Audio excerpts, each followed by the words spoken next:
crypto warriors, changing our world day by day. The way of the crypto warriors, can't rely on the bankers, no way. Good morning, Bix Weir. RoadToRuta.com with your morning horn of Z's, your sip of coffee. All right, let's talk about silver, the manipulation, breaking out of 150 years of manipulation. $2 move in silver is not anything big. Let's get this straight. But what did it take to get this $2 move? You are not going to believe what I show you in just a second. So yes, silver, check out the last 3 days. Obviously, last 30 days. We've had some good moves. And the last couple days have been the best of those moves.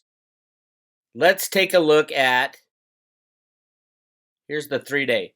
Look at that. We were at, just 3 days ago, we were at 1926, and now we're at 2236. Most of that happened right in here. Once it broke out of $20, silver went crazy.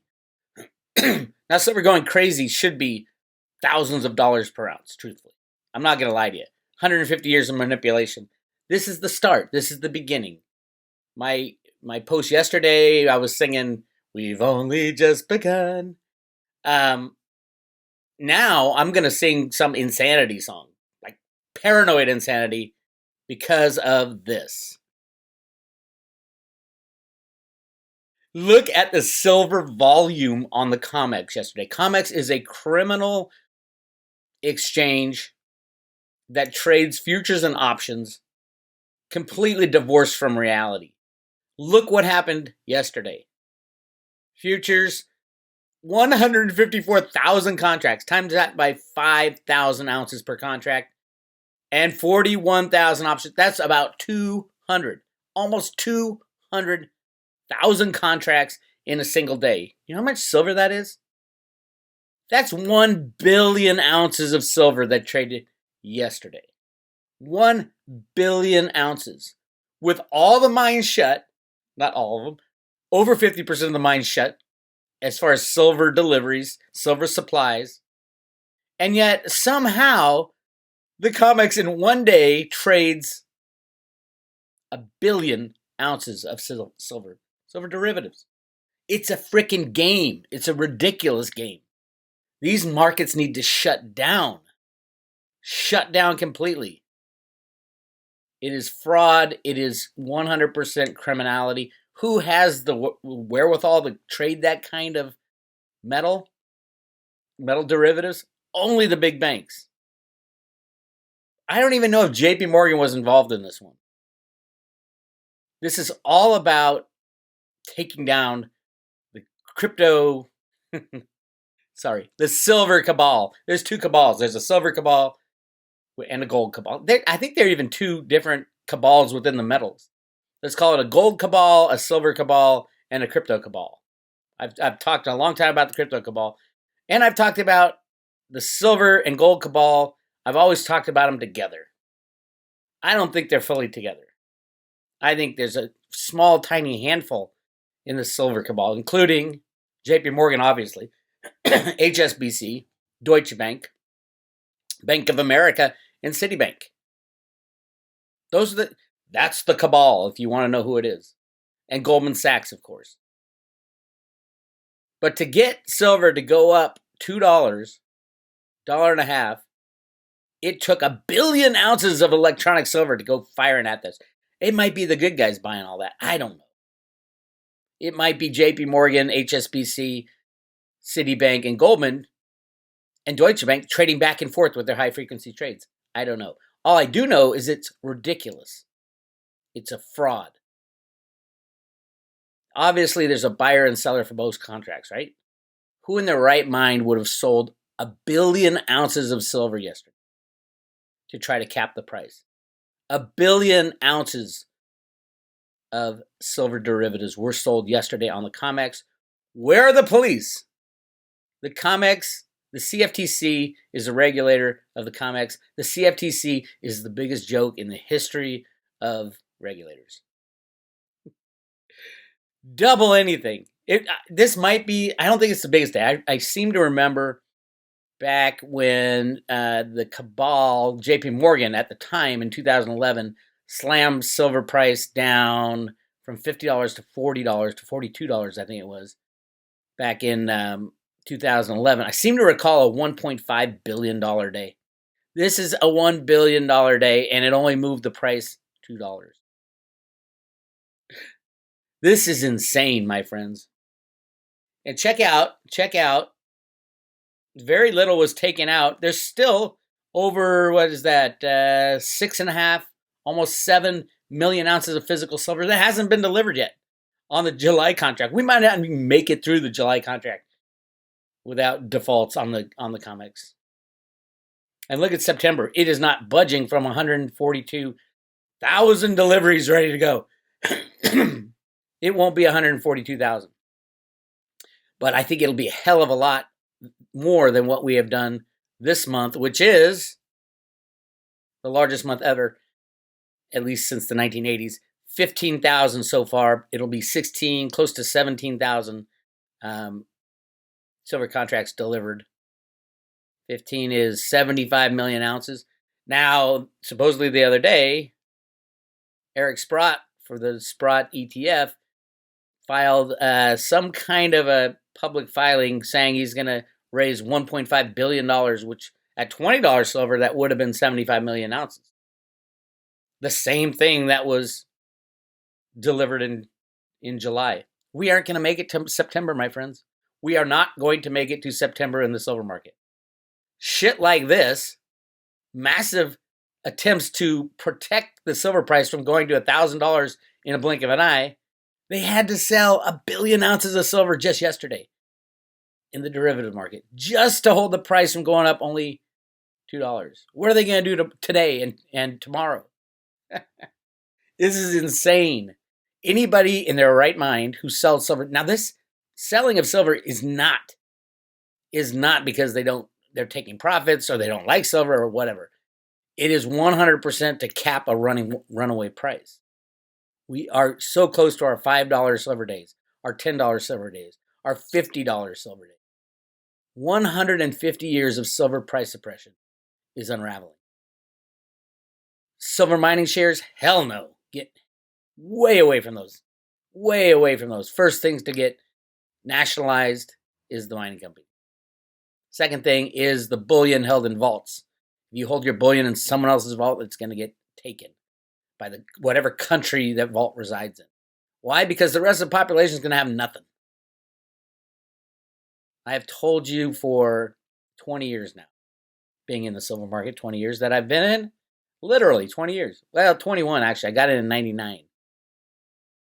21 years I've been screaming, get your assets in your own possession. If you don't hold it, you don't own it. Remember MF Global? Everybody who lost their assets because they were held in MF Global and was proved to be a fraud. Rehypothecated. That's when the word rehypothecated really hit the scene. It was like, what the hell is rehypothecation? Anyway, we have 242 deliveries today. Of course, JP Morgan is the big issuer. I think JP Morgan is the last big depot of silver before you have to go to the Comex inventories, the SLV inventories. Now, those are all combined. Those are all part of the same inventory. JP Morgan is the custodian of SLV. SLV allows rehypothecation of metals. Why? Because the prospectus is a piece of Swiss cheese on paper. You can do anything you want with that prospectus. Go ahead, all you lawyers out there, read that. Who owns it? BlackRock, the next person to take the silver short. I'll talk about that over the next 10 years. So, yeah, BlackRock might be hugely into this protecting of the of $20 silver. That's a huge number. 142,000 contracts for September is a huge number. Remember, the first delivery notifications is the end of August. I don't know what they're going to do with that. I think they're going to have to shut down. Force majeure. Incoming what was Snippy saying? His woo-woo guy saying incoming debris from space. Meteorites. I don't know. These days, I wouldn't put it by anybody.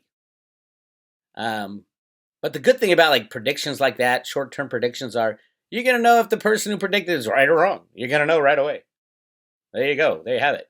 Bull pony. What happened? What happened to your day that you were talking to Bitcoin Ben about? This was the day. Watch, Bo's gonna come out and say, "Oh, look at, I predicted this day. This is God's number that yesterday silver would go crazy." Bullshit, Bo. Oh my God, he sent me a nasty email for saying he gets everything wrong. Hey, dude, come on. The funny thing about the internet and YouTube is that even though you scrub them from your page, that your predictions are still out there on other people's channels. I don't want to go there. Silly human. All right. So, like I said the other day, when silver hits $20 is not a big deal other than one thing. Everybody and their mother is going to be talking about it. And when everybody and their mother talks about silver, they're going to come to the realization, holy shit, what an amazing investment. For all the fundamentals of silver, the supply and demand of silver, all the mines being shut down, investment going through the roof, the price being so low in relation to gold, silver being less than half of its all-time highs in 2011 and 1980. All this stuff is going to be talked about. The bad guys don't want silver talked about at all. They don't want it on the MSNBC and the news and all that. Now they're going to be pumping silver mining shares, silver ETFs, anything but physical silver in your own possession.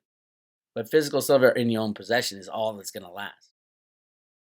With shit like this, look at that. That is just off the charts. Crazy. I mean, this number was crazy. The day before, 100,000 contracts was crazy. That's 500 million ounces of silver. And then they follow it up with 1 billion ounces of silver. That's insane. Anyway, so yes, it's already hitting the news. Everybody's talking about silver. The silver future spike above 23. Nobody's talking about the truth that those 8 big shorts are still short. Massively. And they can't cover their shorts. And why are they even in there?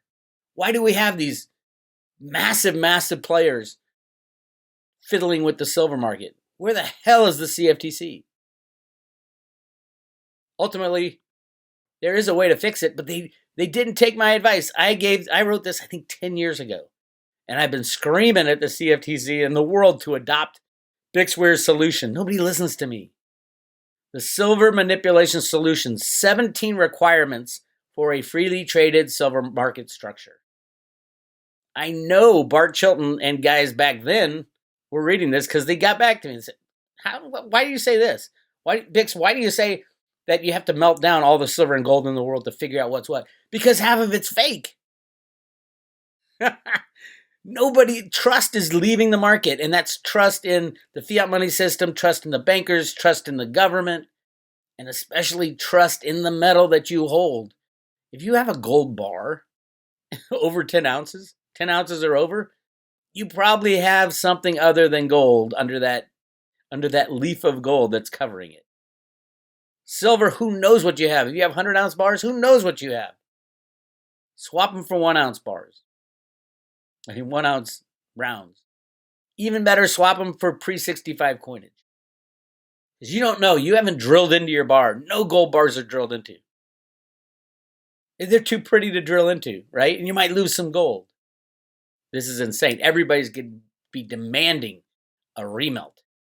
But let me tell you, here's what was my idea when I sent this to the CFTC years ago. I sent it like 3 times. My idea was, we know that silver markets are broken. We know the gold markets are broken. We know all markets are broken, but silver especially. Silver market was going to shut down. It is going to shut down. And these were my recommendations. If you want to start a free and honest silver market, implement these 17 recommendations. You guys can all pass this to the CFTC. I haven't passed it to the latest crop at the CFTC, but hey, there's some of the old guys still there. Number 1, end excessive concentration. Ted Butler talks about this all the time. Why in the hell are these banks allowed to have massive concentrations in silver? That is the very essence of manipulation, is concentration. When you own 5, 10, 15, 20% of the silver, all the silver trades, you're a criminal bank. Require public position disclosure. I love this one. All the traders that are going out there, hell no, I don't want someone knowing my position. That exposes me. I don't give a shit. You guys have been rigging the market for so long. We need to change the rules. We need a fair and honest system, not a system where we can hide all our trades. Require public position disclosure. Every day, JP Morgan, what are the trades you did today? Where do you stand overall? How many subsidiaries hold metal? Everything needs to be disclosed. Number 3, verify and certify physical metal backing. Currently, the regulators are blind to the physical markets and should not take any trader's pledge as fact that they have metal to back up large short positions.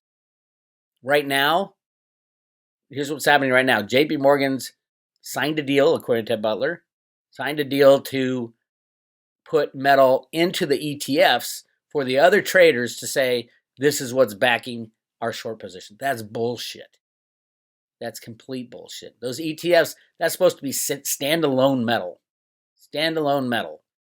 Every time someone buys a share, they're supposed to put an ounce of silver in an SLV. There shouldn't be any other pledges on that metal, if you ask me. And if you want a fair market, this is how you do it. CFTC, your overlords at the banks who tell you what to do and write your laws are going to buck against this one too. This is a big one. Physical reconciliation audit. The purity of physical gold and silver bars are being questioned like never before. There's very little trust that the metal is pure and has not been tainted by tungsten, molybdenum, or lead. Unbelievably, large gold and silver bars are rarely drilled and tested for their purity or for tampering. The CFTC should spearhead a global remelt program of the world's inventories and set up a certification process such that any tampering with the newly minted and certified bars can be effectively tracked back to the perpetrator. That's brilliant.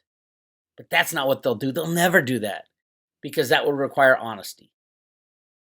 The only way we get to that point is if everybody loses everything in the crashing of the market. Next, analyze significant price action. This should be a no-brainer to anybody in metals. The silver market is highly volatile, often moving in concert without any economic or supply and demand justification. These sudden drastic moves in metal prices should be analyzed to determine who started the move, what trading actions did they take during the move, who benefited from the move, and was the move only temporary. An intentional operation to artificially affect the price of metal is illegal under the Commodities Exchange Act and should not be tolerated.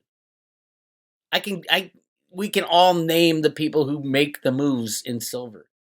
2011, that massive move up and massive move down was all JP Morgan run out of Obama's White House. Obama's right-hand man was a guy named Bill Daley.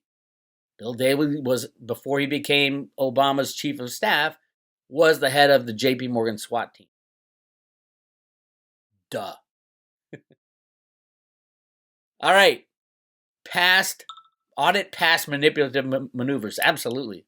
There's all kinds of past crimes that we can point at. Look at Bart Chilton, before he passed away, said, hey, we knew that JP Morgan was offsides on their concentration. Massive amounts of concentration that we told them, you're illegal. You have to get rid of that. They had a certain amount of time to do it after they got Bear Stearns, and they did not do it. And when Chris Marcus asked Bart Chilton, why didn't they do it? How'd they get away with it? Bart said this. It was a political decision. Since when do the laws take politics into it? It was a political decision. All right, number 7, audit, verify, and certify approved warehouses. These approved warehouses are a joke. A joke. The Comex approved warehouses are owned and controlled by most of the very same entities that are accused of rigging the gold and silver market. The CFTC relies heavily on warehouse data in determining the dynamics of the physical markets. The potential for deceptive practices, false reporting, metal alterations, and flat-out fraud are huge. The CFTC should monitor, verify, and certify all metal stored in, quote, approved warehouses to ensure the market has access to correct information. It's not hard to do, but it is something they won't do because it would expose the problem. And to them, it's not a problem. The problem is that it's being exposed. That's the problem. The problem is they want a smooth market. They don't want an honest market. They want a smooth market. And manipulation is required for a smooth market. Oh, here's a good one. Audit, verify, certify physical metal hedges. That's why we have markets, right? Futures and options market are for the benefit of the market so that people can hedge their position for various legitimate reasons to hedge. Not for massive banks and massive speculators to run the price up, down, and sideways. So everybody should say, I'm a speculator. I'm a speculator with no reason to be here other than to make some money. And speculators are fine. As long as they're like maybe 5% of the total market. Right now, they're 500% of the total market. They're probably over 95, 98, 99. I'm going to go to 99.9% of the trades that happen in silver are speculative. Meaning there's no real justification for it. How else can you justify over 300 billion ounces of silver every year? That's not hedges. That's pure market manipulation with derivatives. Remove ETF physical substitution. Now it's just ridiculous to start. ETFs, there should be no other pledges against that metal. An ETF that holds metal for the shareholders should just be that. You shouldn't be able to pledge that to anybody else. You shouldn't be able to get out of delivery. It's just ridiculous. To investigate collusion between large traders, all you got to do is go to their chat rooms. We've seen it time and time again. JP Morgan, HSBC, Deutsche Bank, all busted. They sit and they chat and they collude with each other. Hey, let's slam the price this day. Papa needs a new pair of shoes was one of them that always cracked me up. Compare volatility to supply and demand dynamics. You can't do that in silver. Why? Because silver is a very boring market, believe it or not. Very little fluctuation in the amount of silver mined. Well, this year it's gone way down because of COVID, because it's all shut down. But it's only like 5 or 10% movement in the supply, and yet the silver price goes up and down, massively volatile. Why? Why is that? It's purely manipulation. And when you're analyzing whether or not manipulation is happening, you look at the supply and demand. There's like out of the blue, for no reason, this price of silver will spike down or spike up or spike sideways. Why? It's because huge market manipulators are in there. Those high-frequency traders are probably the worst. Companies like Virtu Financial. Evil, evil, evil. All right, number 12, employ experts to regulate the gold and silver markets. The CFTC doesn't have any gold and silver experts. They have economists. And I kept calling back in the day. I'm like, well, who analyzes the silver market? Oh, we all analyze the market. No, who's your silver expert? Who knows the ins and outs of the silver market so they know what's going on? Oh, no, it's all of us. All the economists. the oil guys in charge of, it's just stupid. It is literally stupid. Number 12, employ experts to regulate the gold and silver markets. Why not have a separate panel of people like Ted Butler, David Morgan, Bix Weir, Turd Ferguson? We'll throw Bill Murphy on there for the party. Why not? Why not have people who know what's going on in the market besides, your $30,000 a year employees who are trying to be an expert? Hey, Joe's a great copy boy. Let's promote him at the CFTC to be in charge of silver markets. That's exactly what was happening. Michael Dunn, the Mr. Magoo of regulators. Michael Dunn was a freaking idiot. He was a CFTC commissioner. Right before he left, he vetoed any position limits. Then he went to the DTCC to be in charge of the vault at 55 Water Street, opened the vault when Hurricane Sandy came, so the whole thing flooded $33 billion worth of financial certificates. That's the kind of fraud that goes on. And the guy was a freaking idiot. He was just told what to do. And 2 months before that, they transferred all the swaps into that vault. And then they put Michael Dunn. Hey, I'm going to leave Hurricane Sandy's coming. A massive hurricane coming right to New York. I'm going to open the vault at 55 Water Street, and I'm going to walk away. All right, everybody leave the building. That's exactly what happened. Whoo, baby. Number 14, control gold and silver derivatives. That should be, derivatives need to go away for a long time, and they will. When people understand, multi-quadrillion dollar market, the whole world has fallen apart. What's going on? What happened to the derivative market? Why do you think they're bailing out the banks? 5.2 trillion so far in less than a year? That's all going to derivative fixes. Ban high frequency computer trading.